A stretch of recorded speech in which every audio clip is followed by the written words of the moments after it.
Loved ones fought to defend this country, only to die at the hands of someone inside the VA Medical Center in Clarksburg. Investigators say some of those killings were in fact deliberate, yet no one has been arrested so far. Some of the victims' family members are now speaking out, demanding answers.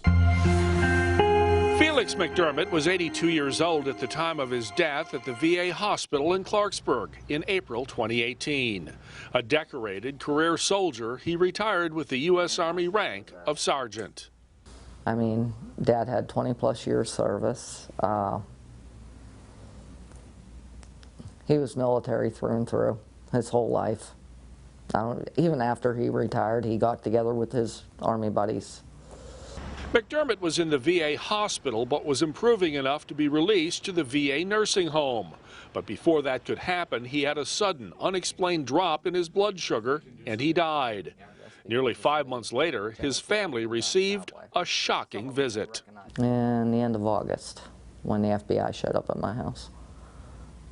They're the ones that told me what was going on, that they had a person of interest, and that they wanted to exhume Dad and see if he was part of this. Every family member, lawyer, or politician I've spoken to says pretty much the same thing, that big changes need to happen here at the VA so this never happens again, and it must be done in the memory of Sergeant Felix McDermott and all the other veterans who died here under these circumstances. The feds were suspicious because McDermott and several other victims died of insulin overdoses. They were given shots by a hospital employee even though they were not diabetic. And it gets worse. That female employee, who was fired and is now the person of interest, did not have the medical certification she claimed. Well, you went from thinking your father had died of natural causes to him possibly being murdered. It's a homicide. And that's heartbreaking.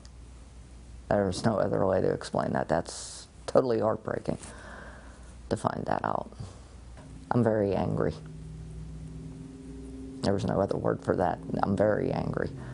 Proctor is fully cooperating with investigators and is telling her dad's story to the press. She says he'd want her to pursue justice for him.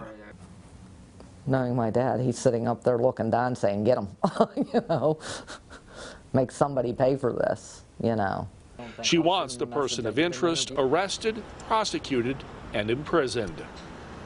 The most accurate count we have as of today is that 10 suspicious deaths are being investigated at the VA, and 5 families have come forward to publicly identify a loved one who died there.